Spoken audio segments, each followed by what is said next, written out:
Pero antes, José, bueno, darte la bienvenida, agradecerte. ¿Cómo estás? Buenas noches, Claudia. Muy bien, como siempre. Nuevamente. ¿Cómo estás? Todos Así los es. días ya te veo, José. Lunes y jueves, lo cual es muy agradable para mí. Y Espero que para ahora, ti y ahora en el de Peso Digital también, ¿ah? también, así es, invitado por ahí de vez en cuando. De vez en cuando. Muchas José, gracias.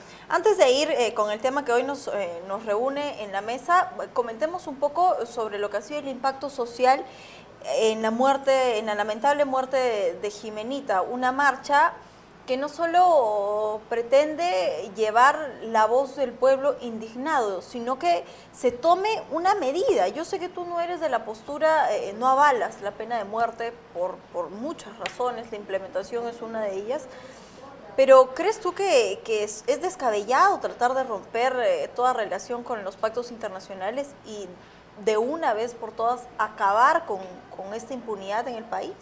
Es un tema muy polémico, digamos que no es fácil decir sí o no a la pena de Sí. muerte, no es fácil decir sí o no a medidas drásticas como por ejemplo la castración química y estas medidas más fuertes, cadena perpetua, por ejemplo, que ya está en el Código Penal. Sin embargo, sí es momento de un punto de quiebre. Y el tema quizás de fondo, y que tú lo has tocado ahorita, es hasta qué punto un Estado soberano, una pregunta válida, ¿no? ¿Hasta qué punto un Estado soberano, un Estado independiente, un país autónomo, tiene que, ¿no?, verse siempre limitado por tratados internacionales, cuando por ahí en alguna política pública, en algún sector del Estado, vale la pena irse, entre comillas, por la libre, es decir, asumir la responsabilidad, ¿no es cierto?, y cambiar o girar las políticas públicas para que sean más drásticas en un tema como, por ejemplo, la pena de muerte. En este momento el Perú no lo puede hacer, y si lo pudiera hacer, como lo hemos conversado también, demoraría mucho tiempo, sería muy difícil implementarlo, además de los costos que traería efectivamente en un sistema judicial como el nuestro, que es sumamente precario, muy desordenado, que muchas veces actúa en contra del afectado, en contra de la víctima, en vez de tratar de, digamos, ayudar Hay muchos al errores que ha sido judiciales, vulnerado, ¿no? ahí están las instituciones con una imagen bastante decaída, con una valla muy alta. Yo creo que el tema Odebrecht es una de las principales pruebas de fuego para el sistema de justicia en nuestro país, pero hay mucho por hacer. Hay mucho por hacer y valgan verdades, el pueblo últimamente está demostrando a través de estas movilizaciones su repudio, clama justicia y de verdad que no sé hasta qué punto van a seguir las marchas sin tener una acción de por medio de parte de los gestores principales. Estas marchas son positivas, creo yo, porque levantan la conciencia, sensibilizan a la población. El Ministerio de Educación ha dado un mensaje muy interesante en estos días. Ha promulgado una serie de normas para volver a incluir a los padres de familia en la gestión de los colegios.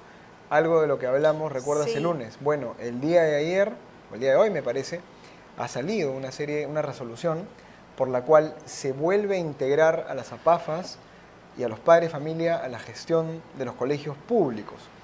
Esto, en la medida en que sea realmente concretado, operativizado, va a ser muy positivo. Y fíjate qué coincidencia que lo hemos hablado y que se haya ejecutado tan rápido, porque es evidente que no hay mejor hijo, o mejor dicho, no hay hijo mejor protegido o más cuidado que el que está cerca de sus padres.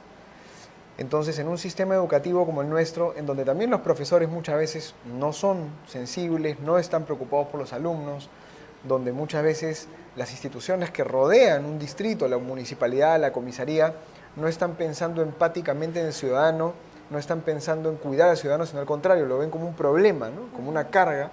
Yo creo que los únicos que están en la capacidad de defender a los niños son sus propios padres. En la medida en que los involucremos mucho más en los sistemas del Estado, entonces esto va a ser cada vez mejor para los niños, que son, digamos, los más vulnerables y los que tienen la mayor posibilidad de tener estos riesgos, digamos, ¿no?, frente a los delincuentes. Ahora, José, que aparecen, ¿cómo ¿no? contrarrestas el sentir de un pueblo que va en contra de este carácter tuitivo que tiene el Estado a través de la Constitución, a través de los mecanismos internacionales que protegen los derechos fundamentales, pero que además encuentran una colisión en el irrespeto de otros derechos fundamentales? Totalmente de acuerdo. Mira, este tema de los derechos es muy interesante. Hay mucha gente que habla de los derechos humanos, los derechos humanos, los derechos humanos, pero algo que no se entiende muy bien es que no todos los derechos tienen la misma prioridad y no todos los derechos tienen el mismo nivel. Hay derechos que son primarios, básicos, que están por encima de otros derechos incluso. Por ejemplo, cuando un doctor se va a la huelga, por supuestamente defender sus derechos laborales, está vulnerando los derechos más, digamos, importantes de la población, que es el derecho a la salud y el derecho a la vida. En ese momento, por ejemplo, nosotros no sabemos qué hacer, no hacemos nada. Es más, el sistema laboral es tan permisivo y permite que los sindicatos y los gremios tengan tantas de estas gollerías, esta capacidad para hacer huelgas, que les permite hasta 3 días para hacer huelgas sin que tengan ningún problema en su trabajo y que no puedan ser suspendidos ni recibir una amonestación, como por ejemplo para ser despedidos. Entonces terminas viendo gremios de médicos o gremios de profesores, ¿no?, que van a la huelga 2 días, luego se turnan entre el otro gremio, va 2 días, el otro 2 días, para no cumplir nunca los 3 días. Esto pasa en el sector privado y en el sector público. Profesores en huelga, derecho a la educación, el año pasado lo vimos. Cientos de miles de alumnos sin educación en huelgas que duraban más de 90, 100 días. Y sin embargo, otra vez, los derechos supuestamente laborales de los profesores estaban por encima del derecho a la educación de los niños. Entonces, aquí en el país tenemos un problema con los derechos, es decir, no sabemos respetar los derechos de las personas, el Estado no se preocupa por darle su lugar a los derechos más importantes y más bien prioriza lo que siempre hemos conversado, que es el afán político. ¿Por qué no me interesa el derecho a la salud de la gente y sí me interesa el derecho laboral de un médico huelguista? Porque ese médico huelguista me hace huelgas, me hace paros y me quita votos, mientras que el paciente que se muere, pobrecito, pero ese no me sirve para nada, ¿no? Entonces, ese tipo de reflexiones irracionales y distorsionadas son las que tenemos que cambiar en este país y preocuparnos realmente por lo esencial, ¿no?, por cuáles son los problemas más acuciantes de la población y tratar de resolverlos antes de pensar en si el voto, en si la posición política, en si las encuestas o la popularidad, etcétera, ¿no? Y en efecto, es un año, el 2017 ha sido un año donde se ha centrado la atención en el tema corrupción, donde el ambiente ha sido más político que atender las necesidades del pueblo. Hemos empezado un año de manera muy difícil, pero no podemos dejar de lado temas, como tú dices, que son de vital importancia en la gestión de nuestro país. Y hoy precisamente vamos a hablar del futuro de Chinchero con esta omisión en cuanto al arbitraje que hay de por medio, que mucha gente no lo sabe. Así es. Así es. Mira, el aeropuerto Chinchero es un proyecto que tiene décadas. Lamentablemente vemos las imágenes de PPK. Ay, PPK. Con su equipo en aquel entonces. Vizcarra estaba detrás, era del MTC, Fiorella Molinelli también estaba por ahí, también del MTC, viceministra. Chinchero es un proyecto que fue lamentablemente el primero que este gobierno no supo destrabar.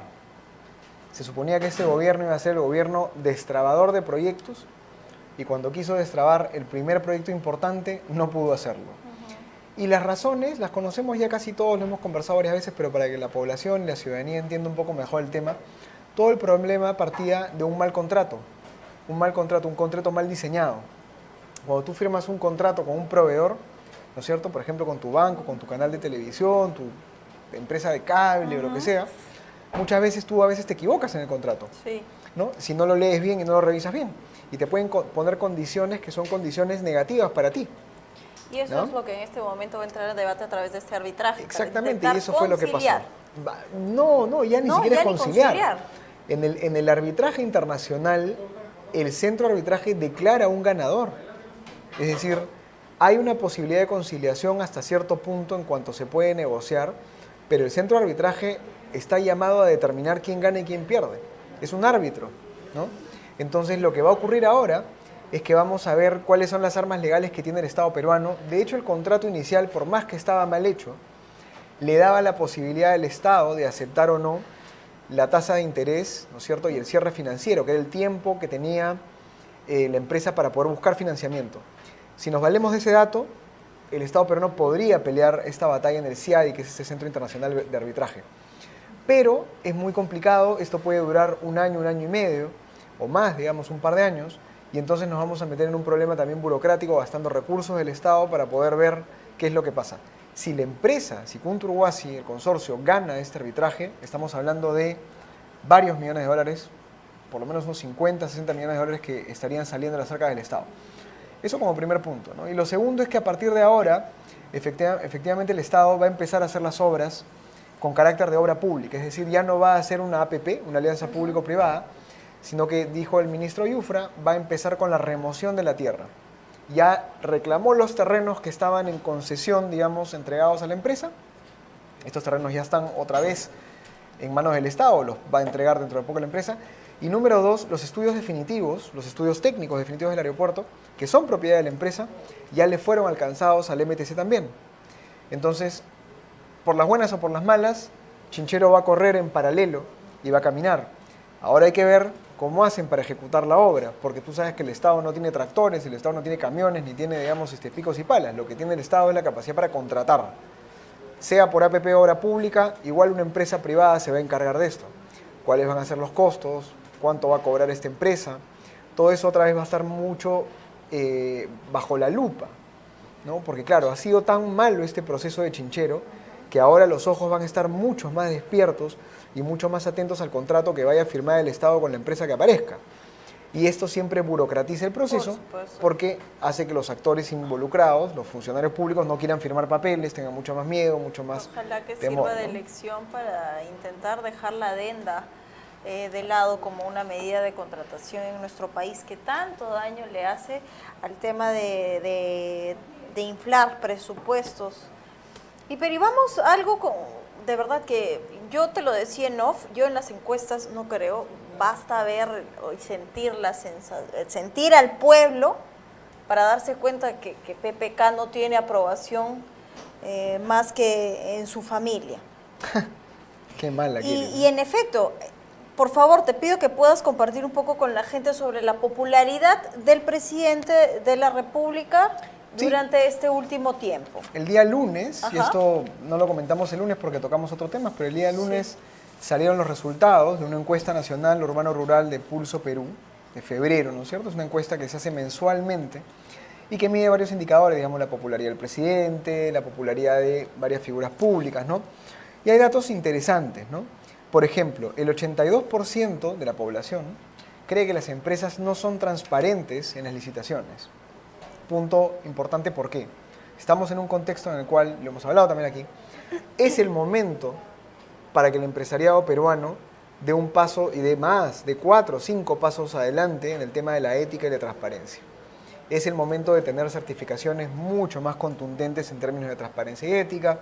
Es el momento que los códigos de ética no sean simplemente unos papelitos firmados y no funcionen. Es el momento en que los empresarios tengan toda una línea de monitoreo para que sus procesos no sean corruptos cuando negocian con el Estado. Porque esto de acá no es poca cosa. Cuando la población te dice que el 82% no cree en los empresarios, ¿ya? Lo que te está diciendo es: vengan los izquierdistas y vengan los socialistas antiempresa, porque a ustedes sí les puedo creer. Entonces no es un tema de, ay, la población no cree en los empresarios y esto no sirve para nada. No, no, no. Porque todo el discurso antiempresa que tienen muchos sectores extremistas se apoya en este tipo de percepciones. Entonces acá hay un primer dato que es para tener en cuenta y que es muy riesgoso de cara a las elecciones regionales y de cara a las elecciones nacionales, ¿no? Eso es lo primero, ¿no? Luego, como conversábamos, ¿no es cierto?, hay un país dividido, ¿no? Un país que dice, no sabemos si PPK va a seguir o se va a quedar. Y hoy con la presencia de uno de los vicepresidentes, el señor Vizcarra, pues le da la sensación, o más que la sensación, la esperanza al pueblo de decir, bueno, Vizcarra ha regresado en un tiempo en que no se tenía previsto, ¿habrá la posibilidad de que renuncie Pedro Pablo Kuczynski? De que renuncie es complicado. Viene creo a darle apoyo, a respaldar un poco las nuevas suspicacias en torno al tema corrupción. Vizcarra, si uno sigue la historia temprana, corta, inmediata, digamos, de Vizcarra, es interesante porque Vizcarra se fue para Canadá, ¿no? No se fue a Canadá aquí acá a San Juan de Urigancho, No sé. se fue a Canadá de verdad, al país, ¿no? Y entonces esto... Fue inteligente también luego de lo toda liberó. la conmoción en la adenda y tal, yo creo que decidió Así bien. es, lo liberaron a Vizcarra de toda la turbulencia política de los meses de octubre y diciembre. Primer error porque mira, ¿qué pasa, no? Ya uno se pone pragmático, medio maquiavélico en este sentido, ¿no? Si tú no quieres que las balas te caigan a ti, pones otro para que le caigan las balas. Y lo que hizo Pedro Pablo Kuczynski fue sacar a Vizcarra, ¿no es cierto?, con lo cual Vizcarra se libró de todas las balas que podían caer, y ahora Vizcarra llega A poner el pecho. Y para la oposición, para fujimoristas, incluso yo creo también para varios sectores de izquierda, prefieren a un Vizcarra que a un Pedro Pablo Kuczynski. Ahora, Pedro Pablo Kuczynski no puede renunciar por dos razones fundamentales. Primero, porque si renuncia, se pone en una situación muy vulnerable frente a la justicia. Y en segundo lugar, porque él, recuerda, todavía sigue siendo o gozando de los derechos de un ciudadano norteamericano. Entonces, a él no le conviene renunciar también, porque en el hipotético caso de que las investigaciones continúen, él requiere del amparo de Estados Unidos para esta situación. Esto es muy fácil de verlo. Entonces, lo probable es que lo vuelvan a vacar o vuelvan a intentar vacarlo y entonces esta moción de vacancia prospere. Pero para eso tendría que haber un dato mucho más sólido. Es decir, lo que hay ahora es un poco más de lo mismo. Y está bien, porque son indagaciones que van entrando más al fondo, ¿no? Van entrando más en detalle. Pero esto ya no es suficiente. Lo que tiene que haber es ya ese choque final que todos estamos esperando, que es las declaraciones de Jorge Barata frente a las declaraciones de Pedro Pablo Kuczynski. Aquí lo interesante, y la población no se ha dado cuenta, creo yo, pero es una cosa que es increíble, es cómo es posible que nuestro presidente salga a decir que él va a declarar después de Barata, ¿no? Como diciendo, mira, vamos a escuchar qué dice y después hablo, ¿no? Para yo armar mi defensa. Increíble. A ver, si vas a decir la verdad, ¿no? Dile ahorita. O de qué estamos hablando, digamos, ¿no? O sea, estás esperando a ver cuál es el juego que está jugando tu potencial contendor. Entonces, eso ya de por sí habla muy mal de él y le quita más legitimidad.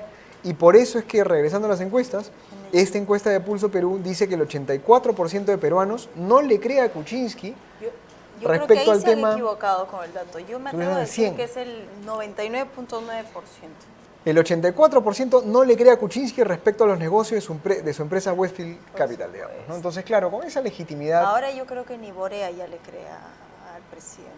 Borea tuvo su minuto griego, digamos, de Borea fama. tuvo su minuto griego y después se arrepintió de haber Apareció con la defendido. flama y el arco en el Olimpo Sí, y luego sí, se sí. retiró otra vez a sus cavernas porque evidentemente ese momento fue un chispazo de Y aquí gloria. pregunta José Ignacio, trasladando la situación del doctor Borea a este gabinete que respalda muerte al señor Kuczynski, si en la confesión de Jorge Barata y todo lo que va a traer consigo hay un dato que ya ponga contra la pared a nuestro presidente, ¿cuánto daño le haría el apoyo a este gabinete? Mira, este gabinete tiene personajes que son totalmente alineados con Pedro Pablo Kuczynski. De hecho, me parece que el día de ayer se han reunido en Palacio de Gobierno ministros y congresistas oficialistas para plantear una estrategia de cómo defenderse frente a esta oleada otra vez de acusaciones, informaciones y la posibilidad de que surja otra moción para vacar a PPK. Sí. Entonces, por más que todos estén sentados ahí reunidos porque el presidente los convoca, lo cierto es que yo creo que hay ministros que no son de la casa de Pedro Pablo Kuczynski, o sea, no son de Choquehuanca, digamos, ¿no? Un Jorge Abel Salinas, Sí. un ministro de Cultura, ¿no es cierto? Incluso yo te diría, un ministro como Yufra, o sea, hay personajes ahí que no van a poner en juego su imagen y su reputación política, empresarial también y social ante un dato contundente, ¿no? Entonces yo sí creo, y yo espero, esta es una opinión personal, que algunos de estos ministros se salven porque hay sectores que requieren continuidad. Entonces habrá gente a favor o en contra que lo querrán más o menos ahí del Wexler. Se tiene que quedar, ya no podemos cambiar de ministro de Educación de nuevo. En este momento hay que apostar por periodos más Claro. largos donde se vea ahí el trabajo, porque Exacto. si vamos a estar cambiando porque Exacto. pasa algo nuevo, entonces las cosas tampoco van a caminar. A mí me preocupa la inestabilidad de este gobierno, no solo por la falta de manejo político, sino porque moralmente el señor Kuczynski en este momento no tiene, pues, ya ha perdido todo. Es muy complicado, uno siempre tiene que ser cuidadoso con los juicios, lamentablemente, y yo siempre cuando hablamos de estos temas nunca hacemos juicios acerca de si es o no culpable, sino de la legitimidad o la fortaleza que tiene, ¿no? Y realmente en este momento, sea o no cierto que el señor Kuczynski no tenía una muralla china, sino simplemente un papel chino por ahí dando vueltas, la realidad es que él no tiene la capacidad y la fuerza en este momento para gobernar este país. Entonces, Meche Arauz está cargando con todo el pasivo, Cayetana Aljovín está cargando con una buena parte del pasivo, los ministros que son de su cercanía, digamos, de su cónclave, están cargando con el pasivo, y hay que ver hasta dónde aguante esta situación. Yo he conversado con analistas y con algunas personas que me dicen, mira, esto no pasa de Semana Santa. Y ya tú ves caricaturas en medios de comunicación, en periódicos, ya poniendo a Vizcarra con la banda presidencial. Sí. Entonces, ya la tendencia es muy notoria hacia un cambio de rumbo en esta situación. Pase lo que pase, esto no va a ser positivo para la economía. Tú lo acabas de señalar, ¿no? La expectativa con este gobierno en febrero del 2018 es pésima, ¿no? Pésima. Estamos hablando de un mal gobierno, 32%, y un regular gobierno del 53%, ¿no? Con este gabinete, ¿no? Con este gabinete. O sea, tenemos una expectativa con este gabinete nuevo muy negativa, ¿no? Y el 53% de la población le dice, ¿no?, a Pedro Pablo que preferiría que deje su cargo. Claro, estamos hablando del futuro del mandato presidencial. Yo no me atrevo a dar un juicio porque verdaderamente el tema Odebrecht en cualquier momento lanza una bomba y no sabemos a qué estamos expuestos. Yo apuesto siempre por la democracia, por la gobernabilidad del país y esperemos que sigamos en esa línea porque finalmente se trata de poder trabajar. Más allá de que hayan errores, todo gobierno ha tenido errores, pero más allá de los errores, José, es momento de ponerse a trabajar. Hoy murió nuevamente un anciano en una cola de atención y eso hace una reflexión grande.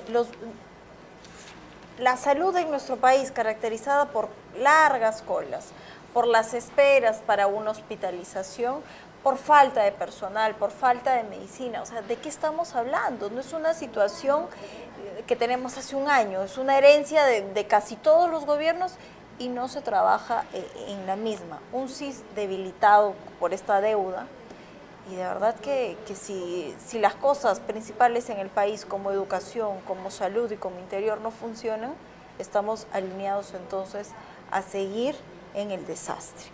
Sí, definitivamente es un tema penoso, no solamente el de Jimenita, el de este anciano el día de hoy, y el de tantos y tantos pacientes sin nombre, entre comillas, sin nombre. Que esperan la vida por una cita. Que se mueren y que se mueren cuando no tienen los medicamentos o los exámenes o los tratamientos. Entonces, volvemos a la idea inicial, yo creo que para culminar un poco esta reflexión que hemos tenido, la prioridad es atender a la población más vulnerable en sus derechos fundamentales. Los intereses políticos, los intereses partidarios, las agendas personales deben pasar a un segundo lugar. En este momento, por lo menos en el cual hay tanto ruido, no dejemos de pensar en las reformas más fundamentales, la reforma educativa, la reforma de la salud, la seguridad ciudadana, como bien los mencionas, y por supuesto el proceso de reconstrucción, que ahora he escuchado con optimismo a Edgar Quispe decir que van a empezar a empaquetar obras, lo cual está muy bien, digamos, pero ojalá que esto funcione, ¿no? Ya estamos tarde, como sabemos, la descolmatación de los ríos es un tipo de obra, y te voy a comentar que el que está metido en el tema y el que sabe de temas, digamos, de cauces, de proyectos hídricos, es un proyecto carísimo, son proyectos muy caros, en donde es muy riesgoso e incluso haciendo la mejor obra se puede perder toda la plata simplemente con una lluvia en algún momento poco indicado. Entonces, a usar bien los recursos en la reconstrucción, a hacer las obras con inteligencia y apurarse, ¿no? Porque este año tenemos que invertir. Es importante resaltar, José, porque creo que nosotros cuando menos esperamos que por lo menos hayan avances en la reconstrucción antes de que empiecen los Panamericanos. Sería de verdad a sentir del ciudadano que se ha priorizado cuando verdaderamente urge agua y desagüe, urgen casas para la gente que aún sigue viviendo en el campamento con una desgracia que ya tiene un año y que no se ha hecho absolutamente nada. Ojalá que las cosas siempre caminen para bien. Gracias, José, por los datos. Algo con lo que quiera cerrar esta entrevista, como siempre llevando un mensaje optimista finalmente al ciudadano, que tiene esa sensación de que lo único que tiene que hacer es esperar cruzado de brazos. Nosotros tenemos nuestra cuota de responsabilidad. Y es decir, cuando hacemos este análisis, quejándonos de los políticos y quejándonos de los líderes, lo que tenemos que pensar es que todo esto lo hemos generado nosotros con nuestro voto.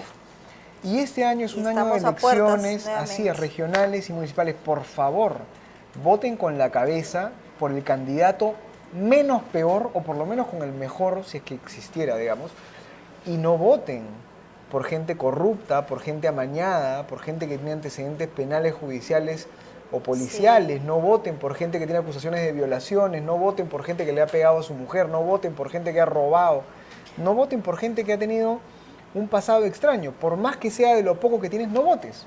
No También pongan a que los gente filtros sean incompetente buenos, ¿no? en esos Jurado gobiernos. Nacional de Elecciones al momento de la inscripción, que no los... Es que ahí el problema, ¿sabes cuál es? Que los alcaldes y los regidores, digamos, son elegidos por el voto popular y se prioriza la representatividad y no la meritocracia. Entonces, para ser alcalde basta con que tengas DNI y seas mayor de edad prácticamente. Entonces, en ese momento lo que tiene que competir es la cabeza del ciudadano y ver cuál es el mejor candidato que esperamos este año elijamos a los mejores, ¿no?